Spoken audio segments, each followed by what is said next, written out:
grabar, Ya. sí, se va a grabar. Ok, entonces primero quisiéramos saber en qué medida afecta el decreto 16 a las ONGs.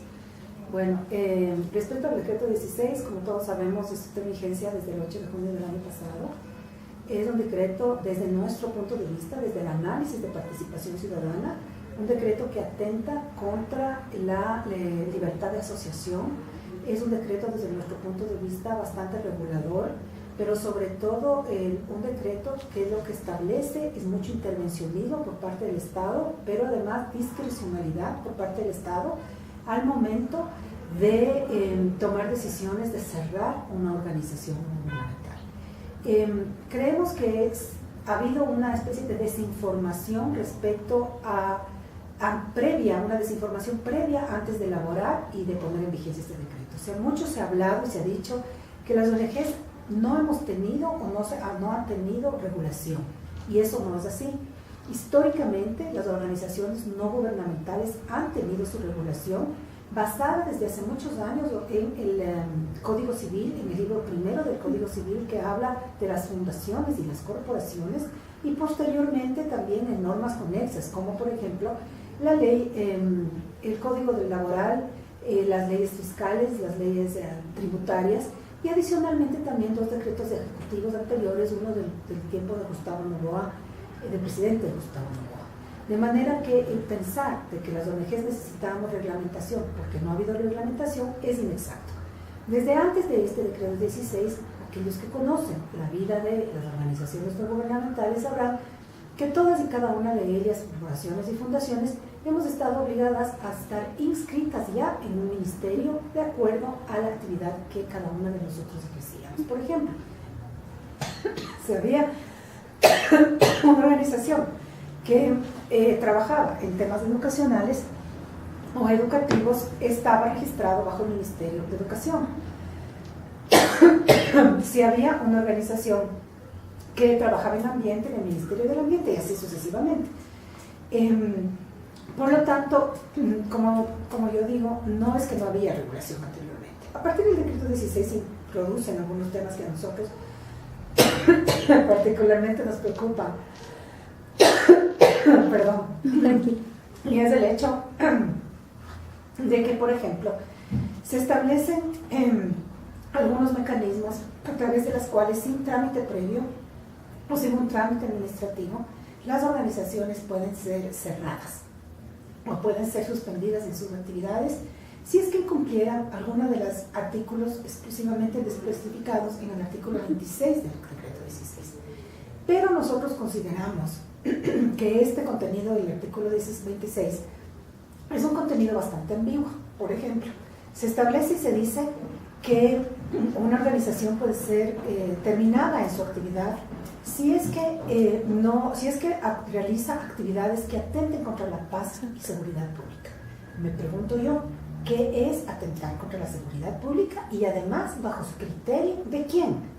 Cuando uno establece una ley que busca regular o que busca establecer parámetros, sobre todo de cerramiento, o que van a significar la negación del ejercicio de un derecho, como es el derecho de asociación, lo que se debe hacer es ser lo más detallada, explícita posible, para que se pueda entender de una manera clara, de manera que no pueda ser utilizada políticamente. Yo me pongo a pensar en una situación hipotética, el momento que para una organización, más bien dicho, para una autoridad, puede ser considerado tal una marcha pacífica, por ejemplo, una actividad que para su criterio sea ir en contra de una actividad, que atentar contra la paz pública. Para otra autoridad no.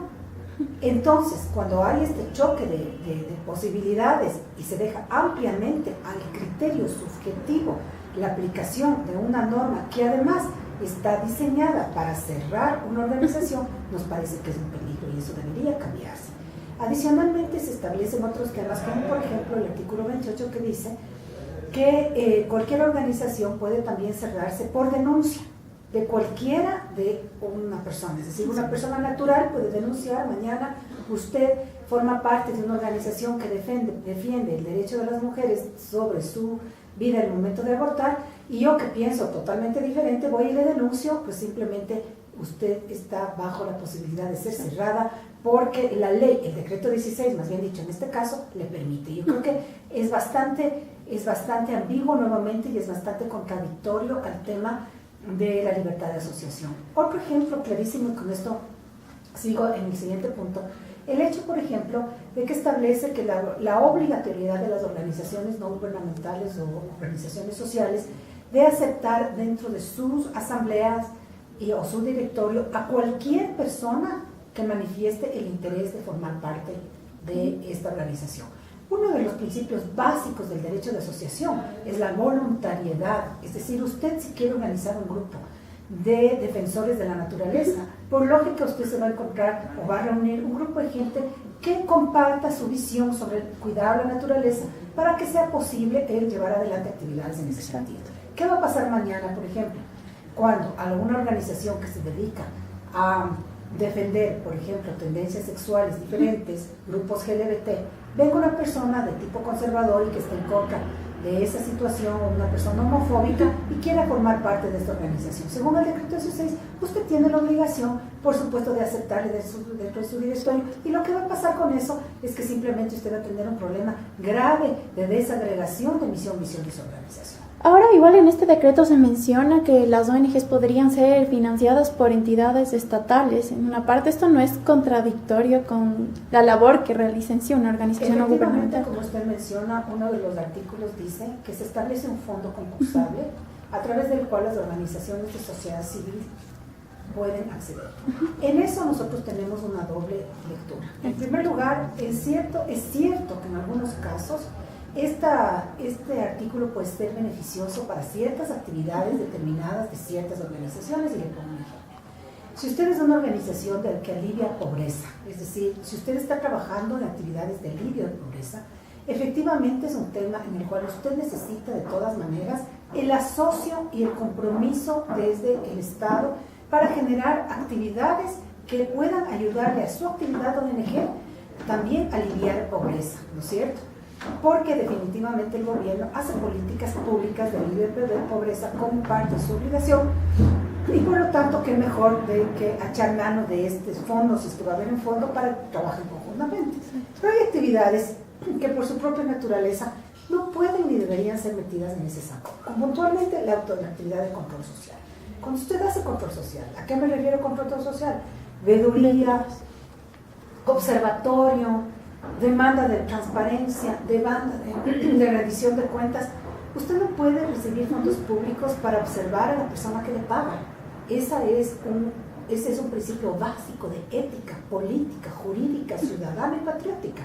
Es decir, no podríamos nosotros, por ejemplo, recibir un pago mensual o un salario para observarles y para justamente mirar en qué está fallando tal o cual ministerio, si yo soy parte de ese ministerio a través de un fondo.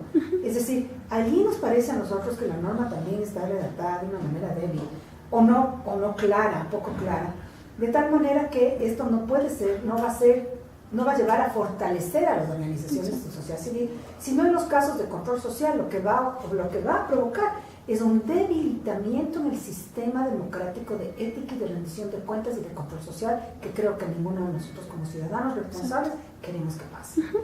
Ahora, con referencia al contexto político y también con relación a este decreto, ¿qué estrategias puede tomar una ONG? En este momento, tal cual como estrategias, es bastante difícil nombrar una estrategia efectiva que yo le pueda decir, con esta estrategia la organización no va a ser cerrada. La estrategia, por supuesto que de la lectura del decreto 16 y del análisis 16 se desprende, es más bien qué es lo que las ONGs no van a poder hacer. Esa, desgraciadamente, es el ámbito de acción que se debe tomar respecto a este decreto. Es decir, ¿qué es lo que usted no puede hacer? Usted no puede hacer una marcha como ONG, ¿no? Usted no puede organizar actividades que antes eran bastante legítimas y bastante aceptadas, y con toda razón, porque el pueblo, cuando quiere manifestarse, hubo organizaciones que defienden derechos de base, como derechos de los más vulnerables, derechos sexuales, reproductivos, derechos de la familia, de los niños, de las mujeres, de la tercera edad, etc. Muchas veces quieren hacer marchas. Las organizaciones que forman parte de ONGs van a pensarlo 2 y 3 veces, porque es un riesgo ponerse a llevar adelante un tipo de acción de esta naturaleza, porque puede ser vista por una autoridad analizada subjetivamente y puede ser vista como una posibilidad de cerramiento de la organización. La capacidad de supervivencia realmente con este decreto 16 de las ONGs más pequeñas, de base, es bastante difícil también, porque necesitan además un nivel económico que pueda ellos sustentar de alguna manera su supervivencia, y eso pues no va a ser posible. Otra estrategia, me parece bastante complicado realmente el momento de demandar. Yo creo que hay que demandar al Estado claridad, sobre todo y reforma, o si se quiere, más que una reforma, una derogatoria del derecho del decreto 16, basado prácticamente en la efectividad de los derechos humanos. El derecho de asociación es un derecho humano y tenemos sobre esto mucha jurisprudencia o gente importante que internacionalmente está hablando. Yo les sugiero y quisiera hacer relación al último informe que en agosto del 2013 el relator de Naciones Unidas para la Libertad de Asociación, Meine Kai, ha levantado sobre el tema del derecho de asociación y cómo él lo relaciona y lo pone al derecho de asociación en un nivel sumamente importante respecto a la calidad democrática de los estados.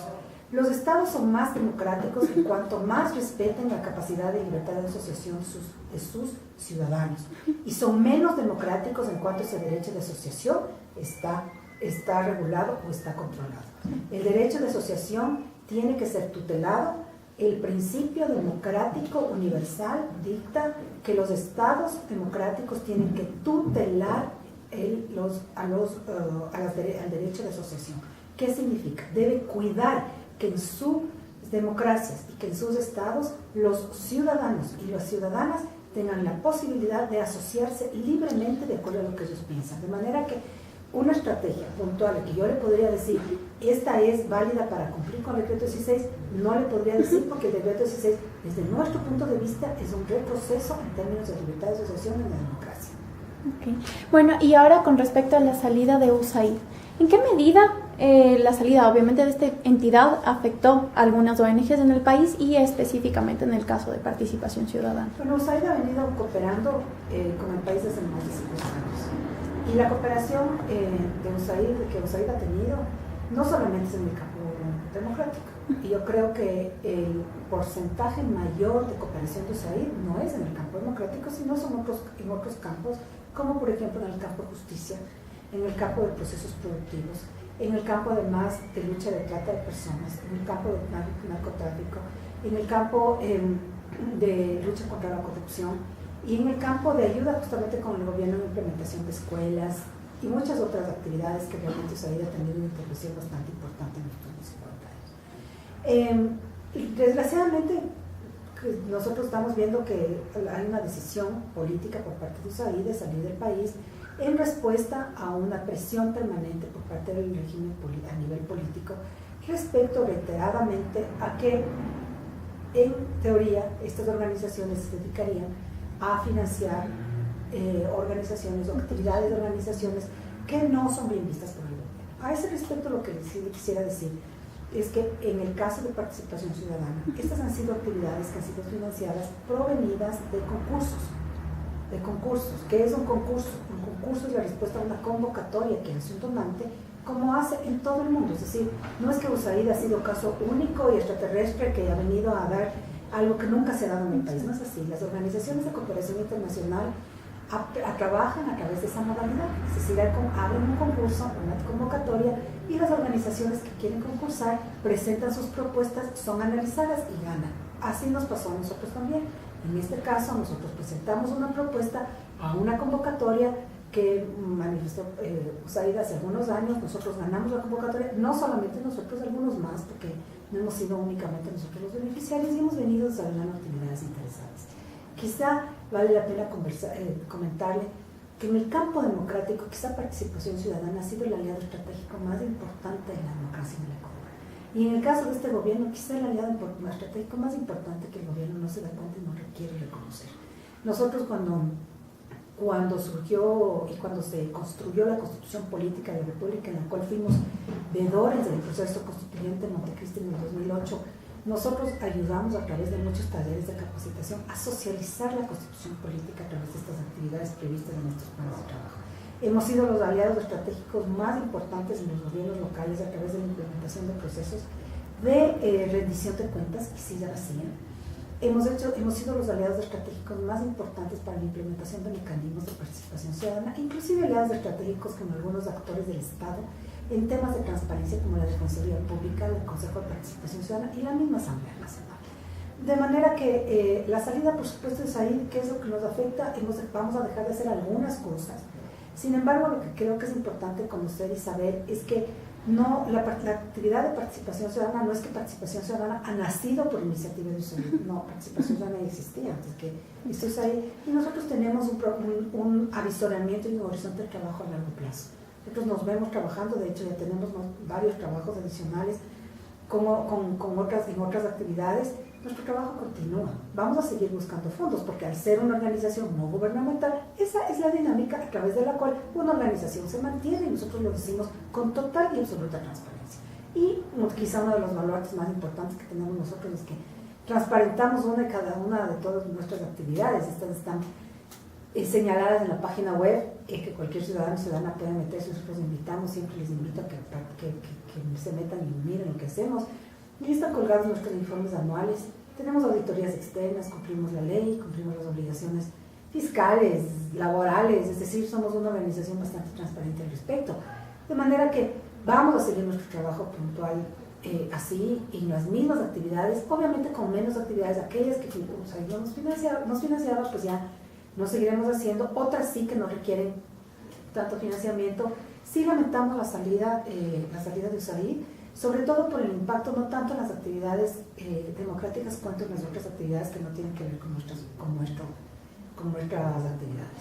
El Estado deja de percibir un donante importante, el Estado va a dejar de percibir un aliado estratégico importante, sobre todo en temas estratégicos como género y trata de personas, que es un problema latinoamericano a nivel regional, y en cuyo caso los dominicanos siempre han tenido unas buenas estrategias y metodologías de ayuda en temas de educación también y en temas de justicia. Eso. Sí, perfecto. Ya